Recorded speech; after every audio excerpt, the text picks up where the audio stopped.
Hello and welcome. I'm Lucy Fisher, Chief Political Commentator at Times Radio and an Associate Fellow at RUSI. I'm delighted to be chairing this event today with John Healey, the Shadow Secretary of State for Defence. As you will know as members, RUSI's vision is to be a world-leading independent forum for improving and informing policy and public debate on defence, security and international affairs. So it's a very warm welcome to John, since contributions such as the speech we're about to hear from him are vital to the discussion about Britain's place in the world. A couple of quick housekeeping notes first. If everyone could please turn their phones and electronic devices to silent. For those here in person at the Institute of Directors, in the event of an emergency, staff will direct you to the relevant fire exits. And please be aware that this is an exclusive event for RUSI members that is a hybrid event, so there will be people joining online. And if you are joining online, please be aware you can start asking questions straight away using the Q&A function on the bottom of the screen. John will give a speech first, followed by questions from the floor and online. So, as many of you will know, John is one of the most experienced MPs in the Labour Party. He was first elected in 1997 for the South Yorkshire seat of Wentworth and Dean. He served in the governments of both Tony Blair and Gordon Brown, first as Adult Skills Minister, before joining the Treasury, and then serving as Minister of State for Local Government and later for Housing and Planning. He's held the Shadow Cabinet briefs for health and housing previously, but since April 2020, he has, of course, presided over the defence portfolio. John is here today as we approach the one-year anniversary of Russia's invasion of Ukraine to discuss how a future Labour government would tackle its defence priorities. I know he wants to talk about how the UK should remedy what he sees as flaws in the integrated review, outline the Labour Party's vision for defence, and share his broader thinking on required adjustments in European security. So, John, I cede the floor to you.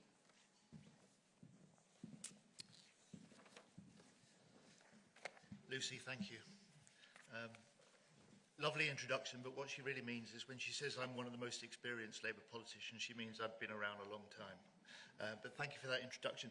Thank you all for your interest and your attendance tonight, and a special thank you to RUSI for hosting us here in the IOD. The whole country's concerned that government gets decisions on defence and security right, and I know that this is what motivates many of you in this audience to make your contributions to public policy and debate, and I thank you also for this. In my last speech to RUSI, I set out a series of tests for the government's integrated review, 1 month before it was published in March 21. Now, before next month's integrated review and spring budget, I aim to do the same. Now, back in 2021, I also outlined Labour's 4 core principles on defence and security. Our unshakable commitment to NATO and the UK's nuclear deterrent. Our highest priority is the UK's security in Europe, the North Atlantic and the Arctic, our NATO area. Our dedication to international law and human rights and to the institutions and treaties that uphold them. And our determination to direct British defence investment first to British business with a higher bar for decisions to buy abroad. Now, these Labour principles have not changed, but the world has. What the integrated review in March 2021 described as a new era of systemic competition has blown up into the largest war in Europe since 1945. The UN's Charter prohibition on changing international boundaries by force, the central principle of our current global order, has been brutally disregarded. So we have war in Europe, a Chinese build-up around Taiwan, the collapse of the Western presence in Afghanistan, a total withdrawal from Mali, and the Iran nuclear deal in danger. While war narrows the space for international cooperation, the world still needs to tackle the global problems that confront us all: climate change, growing food poverty, mass refugees, pandemic infections, and economic protectionism. This is why David Lammy recently outlined Labour's vision for Britain reconnected. Now, David and I both served in the last Labour government. We're good friends, which helped, and we work very closely together as Labour's shadow Foreign Secretary and Labour's shadow Defence Secretary. We know that sound defence is sound foreign policy, as George Robertson said in Labour's 1998 Strategic Defence Review. So that's why the first goal of the FCDO's mission under a Labour government is for Britain to reconnect to defend the UK's security with strong armed forces and resilience against 21st century threats. Now, reflecting on Ukraine, especially as we're approaching the first anniversary since President Putin launched his illegal invasion. A bloody milestone and a grave moment. In Kyiv, before the invasion last year, their former Prime Minister, Arseniy Yatsenyuk, told David and me, Western unity is Ukraine's best defence. And we told him then there would be total unity in the United Kingdom, total solidarity with Ukraine, and total condemnation of Russia. Because we understood Putin's aim is not simply to take Ukraine. We're facing a dictator ready to use armed force to redraw the map of Europe. He displays contempt for international institutions, humanitarian law, rules of military conflict. He wants to destroy the unity of the West. And a year on, there is no sign that Putin's strategic aims have changed. Russia is far from being a spent force, despite the massive damage that Ukraine has inflicted on its military. And Putin is expanding his war effort, massing troops and firepower to launch future offensives with his defence industry on a wartime production. And of course, Ukraine has been fighting Russia for 9 years, not one. This is long term. And the next government will inherit the Ukraine conflict and Russian aggression. So with a general election, there may be a change in government, but there will be no change in Britain's resolve to confront Russia's threats, to pursue Putin's war crimes, and to stand with Ukraine. Now, the UK's crisis response to Ukraine has certainly been strong, and I give credit to the Defence Secretary for the action he's taken since the invasion. I welcome the 2.3 billion that the government has allocated for Ukraine last year and this year, and the 560 million for stockpiles. On Britain's military help to Ukraine and on reinforcing NATO allies on the Russian border, the government has had, and it will continue to have, Labour's fullest support. But ministers must now move from ad hoc announcements to more systematic support. And that's why I've been arguing for ministers to set out a full 2023 action plan on military, economic, humanitarian, diplomatic assistance, because this will help give Ukrainians confidence in a sustained supply to them. It will help urgently ramp up our own industry. It will help others to do more. And above all, it will signal to Putin that things will get worse, not better, for Russia. As a former national security advisor told me recently, Ukraine changes everything. And in truth, there's been a void in government vision about what next. No country comes out of a war as it went in. And there's been strategic inertia from British ministers over any domestic or international rethink.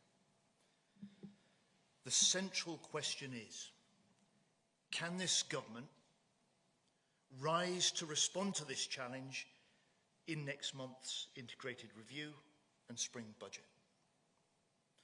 Or are they too concerned with the week-to-week survival to face the major decisions to secure the country's future? Consider this. Since the invasion, 25 other NATO nations have already rebooted their defence plans and budgets. Chancellor Scholz discarded decades-long German policy and has boosted defence spending by €100 billion. President Macron has promised the same budget increase in France. Poland, Estonia, Lithuania will all raise spending to 3% of GDP on defence this year. Finland, Sweden have overturned decades of non-alignment and applied to join NATO.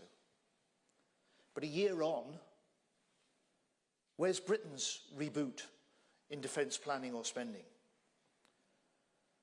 Now, Labour's been arguing for this since last March, not just to respond to Putin's invasion, but to fix the flaws in the integrated review, which were clear before Ukraine, but have become clearer since. So we welcomed Prime Minister Liz Truss's announcement of an IR update. This was first promised before the end of last year, now due before the budget on the 15th of March. She also planned and promised to spend 3% of GDP on defence by 2030, although I think you have to say this has proved to be no more than a pitch to help win the Tory leadership election. Because I say this, we must judge ministers on their actions and not on their words. And since the invasion, there has been no new money for the defence budget. None. There was no new money for defence in Kwasi Kwarteng's £160 billion mini budget. No new money for defence in Jeremy Hunt's autumn statement. In fact, as the Conservatives have crashed the economy, weakened the pound and sent inflation soaring, these pressures have squeezed defence budgets even further at a time when threats are increasing. And of course, it's not just how much you spend, but how well you spend it. And over £5 billion has been wasted since 2019 alone in poor MOD procurement. And this is failing British troops, it's failing British taxpayers. So, like you, we look forward to the budget next month, when the Chancellor has promised, and I quote, "The Prime Minister and I both recognise the need to increase defence spending." Together, next month's integrated review and budget will show whether this government has the strength to secure the country's future, or whether they'll fudge the finances and delay the difficult decisions until after the next election. So let me turn, as Lucy promised, to the integrated review. What the last integrated review got right, what it got wrong, and what needs to change in the new integrated review. And I think when we look back at the IR, there were many positives which we need to preserve. Britain certainly needed a statement of UK grand strategy post-Brexit. We certainly have great strengths to draw on, so we should have the national ambition to become a science and tech superpower by 2030. The IR rightly said state threats to the UK are increasing and diversifying. It identified Russia as the most acute direct threat, and it identified China as a systemic competitor. This designation given to China should stand. It's well grounded, it's consistent with our allies' approach in NATO. And of course, there was also a need before the IR to increase defence spending on equipment and on infrastructure to catch up on a decade of cuts since 2010. But what the IR, let's say, got wrong. There were serious flaws in the IR. It was trumpeted by Boris Johnson as a national tilt to the Indo-Pacific, economic, diplomatic, trade and military. So there was no vision for the UK's leading role in NATO. Conservative ministers could barely bring themselves to mention the European Union. So by taking defence and security out of the Brexit negotiations, Boris Johnson has left a Europe-shaped hole in British security strategy. It was heavy on the go-it-alone view of global Britain. So there was insufficient recognition that Britain is always a bigger force for good when we act with allies. The 2021 IR failed to foresee the Taliban takeover in Afghanistan 4 months later, or anticipate that Putin could invade Ukraine within a year. And I say this not to be wise after the event, but to make the important point that we were unprepared for such possible future conflicts, which is a failure of military and political leadership. Importantly, the government's strategic objectives in the IR were undermined also by the IR process itself, by spending cuts that were decided at the same time, and by a mismatch between the IR strategy and departmental plans. The last IR was largely conducted behind closed doors, and even within government, it was anything but integrated. Work was carried out in silos. So some decisions like merging DFID were taken entirely outside the integrated review, and there's no mention in the integrated review of how the FCDO was going to deal with the sudden cuts in overseas development assistance that are so damaging to the UK's reputation as a reliable international partner. With threats increasing, the IR boasted Britain's military will pursue persistent global engagement, and yet the MOD is cutting another 10,000 troops, scrapping Hercules planes, and dropping down to 148 Challenger tanks. These are the troops reinforcing NATO allies, the planes used in the Kabul airlift, the tanks being sent to Ukraine. And that 16.5 billion pre-IR boost in defence capital spending was quickly swallowed up by the MOD's budget black hole, leading the National Audit Office in November to say the government cannot currently afford to develop all the capabilities set out in the 2021 integrated review. So for the new integrated review, let me offer you these thoughts and perhaps these tests. Above all, the UK's strategic priorities have to be clear this time. The gung-ho promotion of global Britain, which too often means anywhere but Europe, must end. This is no time for ideology to drive policy. Labour accepts Brexit. We will not be rejoining the European Union, the single market, or the customs union. But the Tories' post-Brexit blind spot on Europe must be corrected, and we must rebuild relationships with our European allies to make Brexit work. This is why Labour will seek a defence and security pact with the European Union and new defence agreements with leading European allies like Germany. On NATO, Britain's security strategy must be NATO first. The first priority for Britain's armed forces must be where the threats are greatest and not where the business opportunities lie. This is in the NATO area: Europe, the North Atlantic, the Arctic. And this is also our primary obligation to our closest allies. Now, after Ukraine, European allies will have to take on more responsibility for European security. So the IR update must secure Britain as NATO's leading European nation, which will be a Labour mission in government. It must outline the contribution that the UK will make to NATO as it focuses on future Russian aggression, the Arctic opening up with climate change, and a strategy to challenge and compete with China.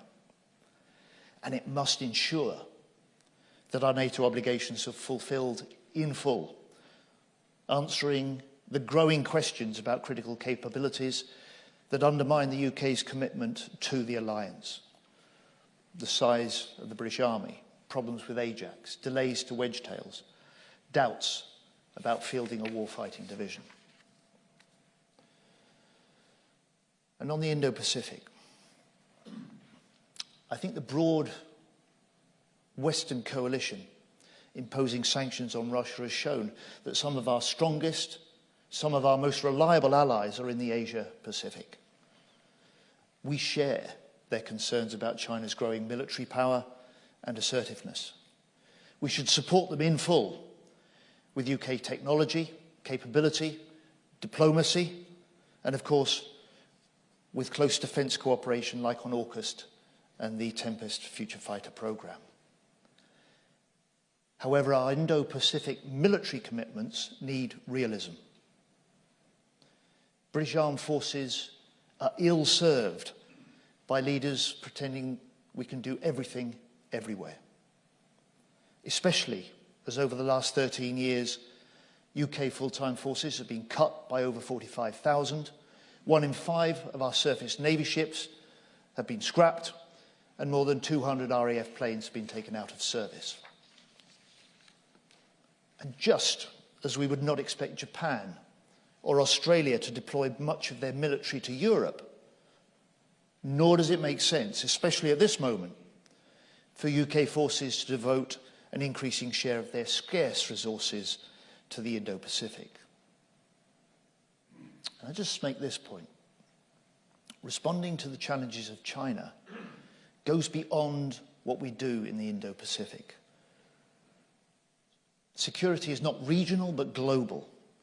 And as NATO's Secretary General Jens Stoltenberg said last week in Japan, Ukraine demonstrates how security is interconnected, demonstrates how what happens in Europe has a consequence for East Asia, and also what happens in East Asia matters for Europe.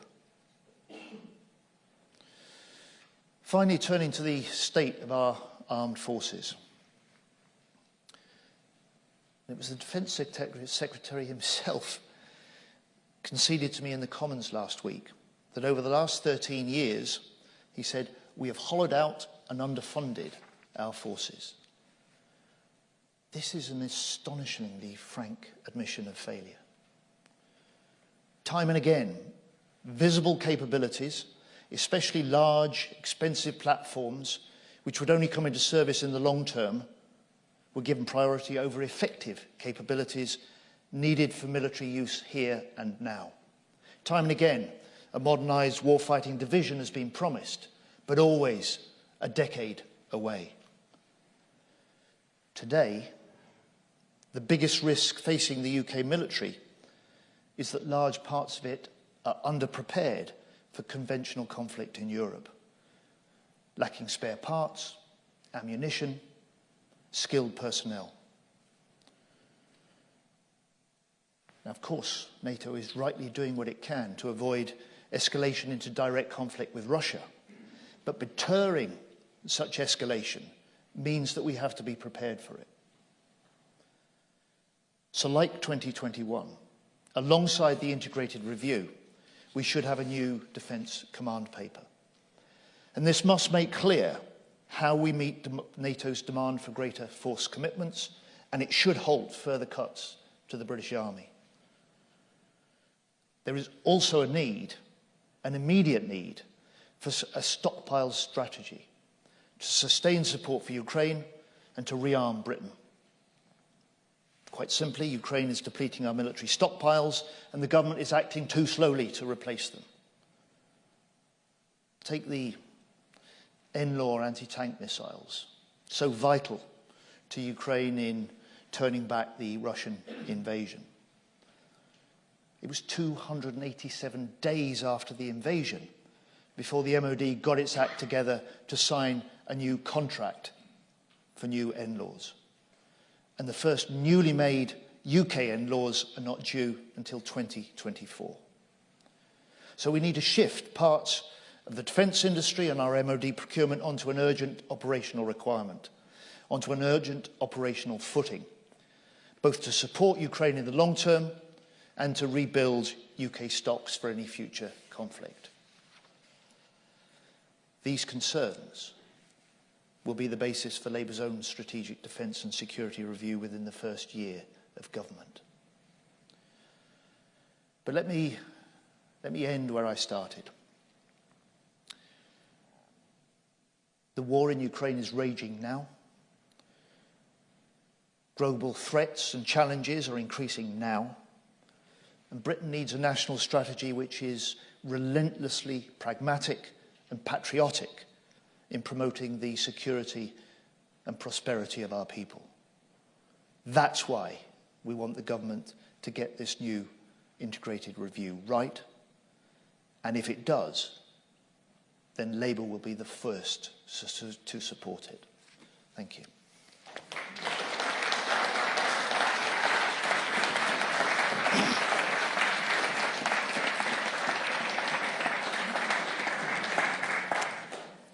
Thank you, John. There is so much there to get into, and I'm hopeful of a very lively discussion. I'm going to use my prerogative as chair to ask the first question, and I think you possibly won't be surprised that I'm keen to pin you down on what Labour would do around defence spending. What percentage of GDP would a Labour government spend on defence? I think the simple answer, Lucy, is that Labour will always spend what's required to defend Britain. But what's required depends on the threats. And that's why we'll undertake a defence and security review in our first year in government. It's only on that basis that you can make the assessment and fix firm figures. But I would just say to you this. In 2010, Labour's last year in government, we were spending 2.5% of our GDP on defence. And that's a level that's never been matched in any year since. And when you set that out, alongside a determination to ensure that we drive deep procurement reform, which is required to deal with some of the waste, and we would commission on day one the National Audit Office to do an across-the-board audit of waste in the MOD. We would make the MOD the first department subject to our new Office for Public Value for Money. These are steps, I think, that will give us a good basis, a good strategic basis to make those budget decisions in government. So just to clarify, you're not necessarily even guaranteeing that a Labour government would increase spending from its current base, either in percentage terms of GDP or in real terms? The first duty of any government is to defend the country. In order to do that, you've got to meet the threats. You've got to assess the threats to assess the budget and fix the budget required. I've made very clear, and the government has said so too, that threats are increasing and diversifying. I don't expect that to change in the new integrated review. The Chancellor himself has said that the country needs to increase spending on defence. That's why we're looking forward to the budget. And that's why we've welcomed the spending that the government has been prepared to make to catch up on a decade of cuts in 2020. And that's why we've welcomed also the extra funding that's there for Ukraine last year and this year. Right, we'll take some questions from the floor. There's a microphone going around, and if you could state your name and affiliation. Johnny. Thank you. Could I just follow up on Lucy's question? I mean, you have highlighted in your speech that 25 nations in NATO have increased defence spending. You've made an implicit criticism of the UK government that it has not increased defence spending since the war in Ukraine. So it's a very simple question. Would Labour increase defence? I'm not asking for, I understand the difficulties of giving a specific figure, but would you, yes or no, increase spending on defence? I'm arguing now, 18 months ahead of an election, threats are increasing, defence spending should be increasing. We need to reboot Britain's defence plans. We need to boost production of our weapons and ammunition, both to sustain our support for Ukraine and to ensure that we can replenish the supplies that our British forces need. It's quite clear that with threats increasing, we need to be increasing our defence spending. That's a decision confronting this government next month, which is the argument I've been making tonight. That's the test, the combination of, are they prepared to make the major decisions to secure the future of the country in the integrated review, and are they prepared to make the major decisions in the spring budget, as they've regularly promised, but regularly also failed to do. So the answer is, if you were in power now, you would increase defence spending, correct? If this was our first day of Labour government, we'd be launching a strategic defence and security review. Well, Lucy was kind enough to say that I've done a number of jobs in government. I've been Shadow Secretary of State for Health, Shadow Secretary of State for Housing. Right? Now, those were areas where the big mismatch between government and opposition is apparent, but the asymmetry of dealing with defence and security, where all the information you need about costs, all the information you need about threats, all the information you need about adversaries' activities, all the information you need about your own country's capabilities are not available to us. Now, in principle, of course, we'll increase defence spending to meet the threats. But if you're pressing me for a figure and to fix that ahead of the election, that cannot be done. I'm going to alternate with questions that are streaming in online as well. So, John, this one is from Bailey Denier, who says, you mentioned about establishing a new European Security Pact. Surely this role has historically been undertaken by NATO. What will this pact deliver that NATO cannot, and with whom? It's a good question, and of course the cornerstone of our defence and security is NATO, and NATO, post-Ukraine, could be playing a much bigger role. I'd like to see Britain arguing the case in NATO, for instance, to standardise some of the weapon specifications, so our interoperability is much greater in the field. I'd like to see it coordinating some of the cooperation needed on industrial production. But the European Union is indisputably now, and Ukraine has reinforced this, a significant agency in the security field. So, for instance, on sanctions, on some of the regulations over and prohibitions over supply chains, on some of the industrial coordination and support. These are all things, and on data exchanges, these are all things that fall within the European Union competence, that have a relevance to our security and the European Union's security and defence, where we have areas of common interest, we have mutual contributions to make, where if we want to rebuild relationships with some of our leading European allies, damaged during the Brexit process, sometimes deliberately so, then defence and security is an obvious area to try and establish cooperation, establish arrangements for ways of working, and possibly institutional agreements, which David Lammy and I have both spoken about as a defence and security pact. Take a question with this gentleman in the front row. You, then you. John Wilson, a member of RUSI and three other think tanks. Mr. Healy, I put it to you that Putin invaded Ukraine not because he perceived NATO as being strong, but he perceived it as being weak. Whilst NATO has talked tough on Ukraine, its aid has been too little and too late, and that Mr. Putin is likely in the long run to win as a consequence of our vacillation. Do you agree? Not entirely. I think his invasion of Ukraine was obviously based on the recognition that Ukraine is not in NATO, but it was based on a miscalculation that the unity of the West and the unity of the NATO members to act independently but coordinated within NATO was one of his basic miscalculations. That, alongside obviously the miscalculation on the determination of the Ukrainians to fight for their country, fight for their future, and fight the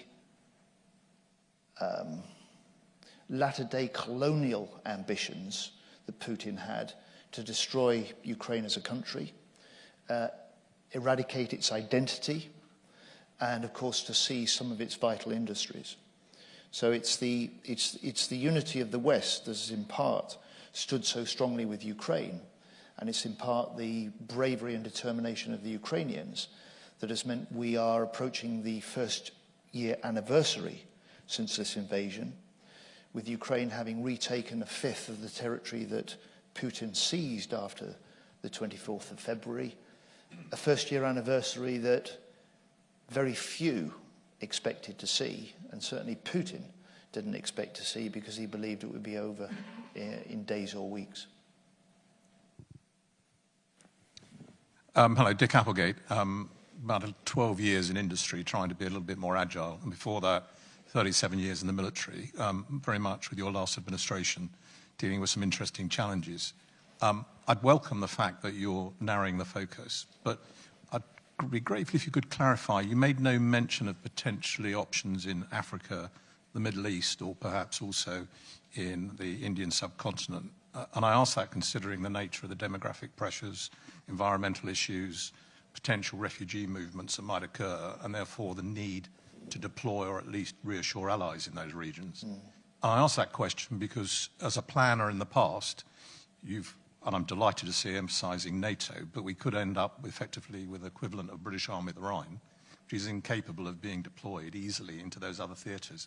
So I wonder if you could talk to me a little, and others here, a little bit about what your aspirations might be for those areas and how that might impact on force design and your funding requirements in order to give you, if you come into administration, options in order to meet the unexpected. I think in part for time, I didn't go into the fears that I have. I mentioned the total withdrawal from Mali. I'm extremely concerned about the spread of extremist Islamic terror groups across sub-Saharan Africa, and strongly supported our deployment to Mali when we went in there alongside the French and the UN peacekeeping force. That's an essential role for the British forces, in my view, that sort of activity. It helps to reinforce our position as a leading P5 member of the United Nations when we can contribute significant capabilities as we did in Mali that nobody else could. And it is part of our contribution to a more stable rules-based order. So it would be wrong to characterize either what we need in the future or the argument I was making tonight that somehow I'm looking for a Mark II Army of the Rhine. I'm glad to see that the former First Sea Lord and your parliamentary colleague, Admiral Lord West, is beaming in remotely. He asks you, could you confirm that within NATO, the UK is the premier European navy, that the alliance relies on that capability, and that maintenance of maritime access to our island in war is, in the final analysis, crucial to our survival? Yes, Lord West always keeps an eye on me. The short answer is yes, and we don't talk enough about the maritime leadership the British provides. We don't talk enough about Northwood and the command that we have of the NATO maritime fleet.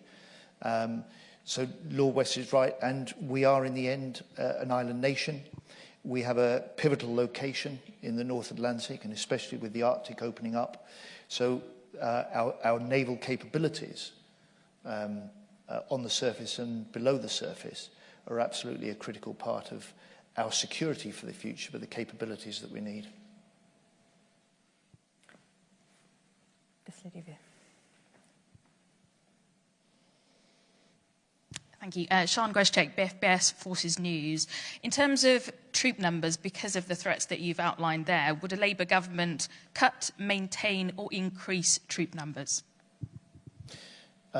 We would halt, as well, I've argued there, we'd halt the further cuts. At this time when the threats are increasing, when the demands of NATO arising for high readiness forces. That's the first step. How we rebuild then the strength of our forces would depend on the assessments we make during that first year in a Labour government. George.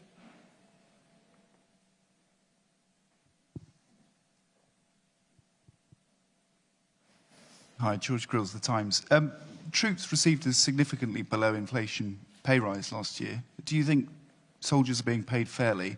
And quickly, if I may, just because I wasn't clear on your defence spending comments earlier. So under Boris Johnson, he said that he was going to raise defence spending to 2.5% of GDP. You said you supported that. Are you now saying situations have changed because of the fallout from the mini-budget under Liz Truss, or what's happened to that 2.5% support? Well, what's happened to the 2.5% support is the same as what's happened to the 3% promise by 2030. These are promises that are easy to make, but are not being kept. It's why I argued there we've got to judge ministers on their actions and not their words. The current level of UK spend on defence is bumping along just above the 2% NATO target. It's 2.12%. That's the circumstance we're in. That's the challenge that the integrated review and the spring budget must face. And that's the argument I've been making tonight. And on pay? Soldiers paid fairly?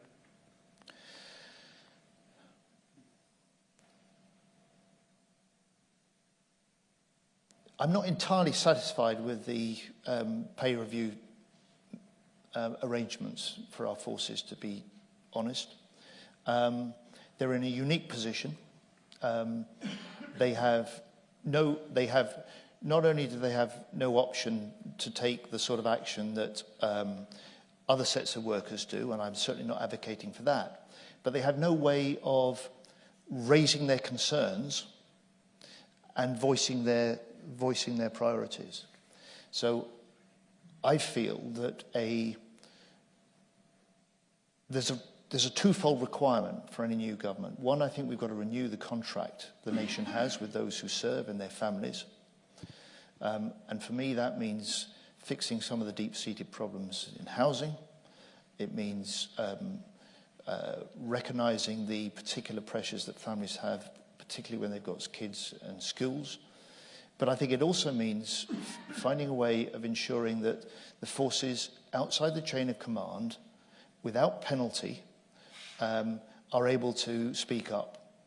And that's part of the proposals that I would be looking for Labour to be making going into the next election, and if we get into government, putting into place. Matthew Palmer online, John asks you, on defence procurement, will Labour be content to buy overseas if it serves British defence better, on cost, capability, etc., than procuring equipment programmes from British firms, despite the potential political costs?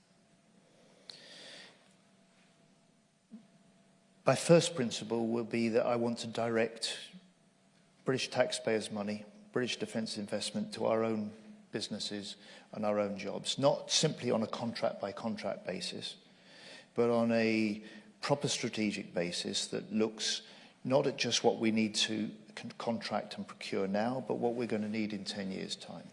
That gives us an opportunity to make longer-term commitments. It gives businesses an opportunity to make longer-term investments with greater confidence.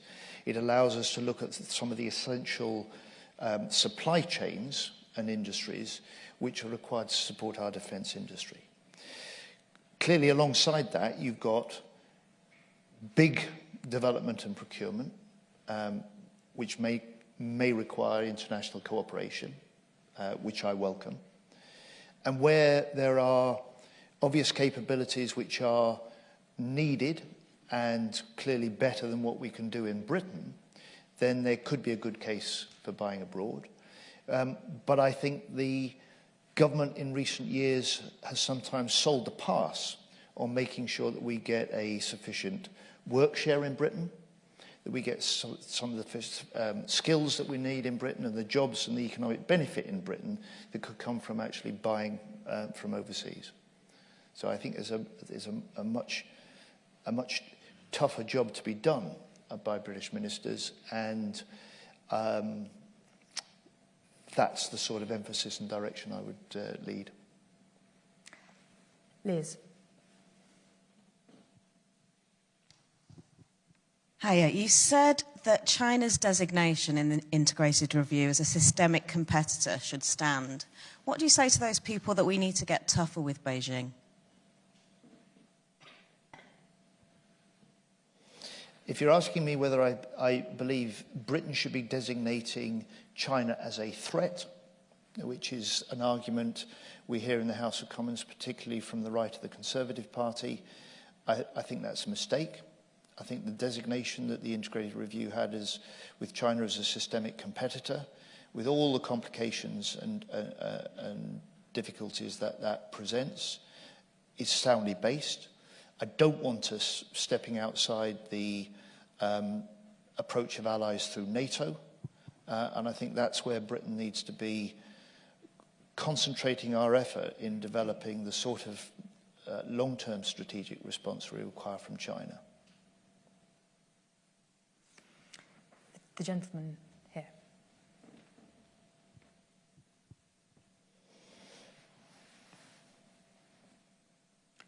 Sorry, just to the left. Oh, apologies. Thank you. Thank you, Mr. Haley. So, my name is Marwan, working at the Palestinian Mission.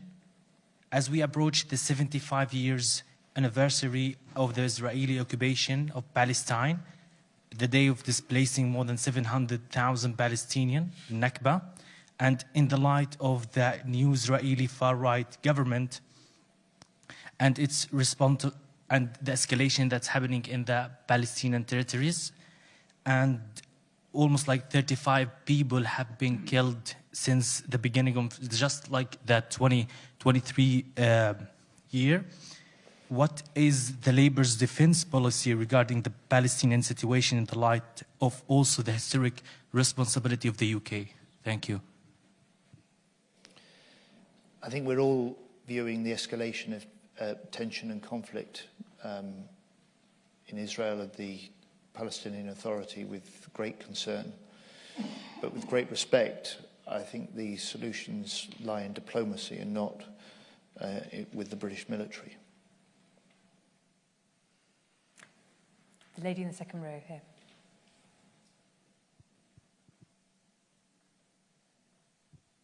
Mr. Healy, Caroline Flynn MacLeod. I'm a little perplexed. I hear you announce sort of a number of reviews. And we're going to have yet another root and branch review of defence if you become Secretary of State for Defence. You'll be asking the same people to review something that they've already reviewed, sort of twice since 2021 and again this year. Same people. You know what the threats are. You're briefed on Privy Council terms as to what the threats are, new, emerging, existing, whatever. Yet you still seem to be unable to say to us, I'm not a journalist to try and catch you out, but why can't you say to us how much you will increase defence spending by? I mean, it seems to be quite a simple answer because you spent your speech saying that we're not doing enough and everything you're suggesting suggests we need to spend more. So why can't you say what Labour will do and why you've got to have yet another review? Because quite simply, you cannot fix those figures without making that assessment for yourself. You can't make that assessment without having access to the information that is highly classified. And it's a common misperception, but I have to tell you, I'm not briefed on the threats. I'm not briefed on the activities of adversaries. I'm not briefed or privy to the information about costs. I'm simply not. I am a Privy Council member. I've been for a long time. But that's a misunderstanding that the government gives me in the opposition any access. It is certainly the case that I and Keir Starmer have been briefed by the Chief of Defence Intelligence at the express permission of the Defence Secretary on developments in Ukraine. But that is no more than the best of open source information. That's the level of information that we're working with. Now, on the integrated review, your point would be right if we were looking to do another review using the same people in the same way. But if you think back to 1998, the 1998 Strategic Defence Review, led by George Robertson, that was done in an entirely different way. And part of my criticism tonight about the way that both times this government's conducted the integrated review, it's been behind closed doors. I've offered Labour to contribute to this new integrated review. That's been refused. Back in 1998, it was an open process. Those in the armed forces at all levels were encouraged to contribute. Those in industry at all levels were encouraged to contribute. Those in all sides of the political spectrum were invited to contribute. And so what you had then was if you like, a strategy for the country that was not simply the strategy and property of the ministers in government at the time. And by undertaking it in that way, you hardwired into its conclusions a consensus of support behind it, which made implementation that much easier. So that's the difference. That's the criticisms I've got of the process. But it's also why that's an essential step for any incoming government, because in this field, you simply can't do that work from opposition. Frustrating, I have to tell you, as it is. I think we've got time just for two final quick questions, and the hands I can see are Robert and Ben. So we'll take both, and then... Thank you very much. Very quickly, this is John, 1998 review. Robert, just wait for the microphone so people online can hear. Sorry, Robert Fox. 1998 review, you know what the criticism was. It was never fully costed. It was a Christmas tree. We had aircraft carriers, I don't have to tell you that. What novel way, in other words, hasn't been tried before, can you ensure that it is costed properly? Leads me on to procurement. How on earth are you going to sort out the philosophy and conception of procurement policy in this country? You, your party, had Bernard Gray look at it, then he became head of DE&S. And still we have things like Ajax and Boxer. And finally, your point, as Caroline raised, about the IR. Who is it really for? Who are you trying to kid, Mr. Hitler, with this? Is it for the public? Is it for your own party? Is it for potential voters? For your friends and allies? Or your enemy? What is the purpose of it? Because they very rarely survive the first point of contact. The Australians have had 3 revisions, the Finns too. The French have just revised their strategic review with an increase of 40% expenditure over the next 5 years. No, I think the purpose is very clear. It's very simple, really. It's to give the country some definition of the direction that its elected government believes it should go, and to give the elements within government, within industry, a framework within which it's possible to pull together. We've been lacking that over the last decade. I hope this integrated review can provide this, so it is a national strategy for Britain for the future. But that's the purpose of that sort of review, which is why doing it in the way it's being done weakens its likely results and conclusions. It could be done differently. If we were undertaking something like that as a Labour government, again, it would. And finally, Ben. Thank you. I'm Ben Glaze from the Daily Mirror. If an SDSR under a new Labour government recommended increasing troop numbers, increasing the number of Challenger tanks, would you be comfortable for taxes to rise to fund that extra spending?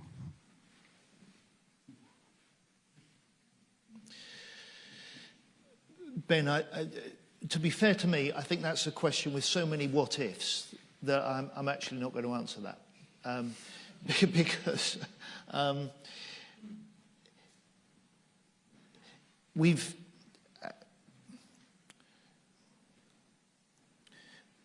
one of the things that if you speak to Rachel Reeves, if you look at the priorities that Gordon Brown had when he was a Chancellor in that Labour government in 1997, and I was part of his team that produced 2 spending reviews, 6 budgets and 7 finance bills. Every year, his first priority was, what can we do that's going to improve growth and productivity? And you will find that Rachel Reeves, as a Labour Chancellor, brings exactly the same sort of determination from day one to any Labour government. So the sort of what-ifs on a economic performance in recent years that has had growth so low that has forced taxes up is simply not a proposition from where we are now that I think can give you a sensible answer. And I'm sorry if that's unsatisfactory, but it just is how it is. Well, that's all we've got time for. I'd like to express my gratitude to everyone here, everyone who's been watching online, who's made it a great discussion. And of course, a huge thanks to you, John. We've learned a lot about what Labour would do regarding reviews. Not quite sure we pinned you down on spending, but fascinating as well about perhaps a little bit of a pivot away from the Indo-Pacific and concentrating on our own backyard. So just let everyone know, John has said he's available to stick around for 5-10 minutes and say hello, have a quick chat with RISI members. But now if we could all give him a very warm round of applause. Thank you all.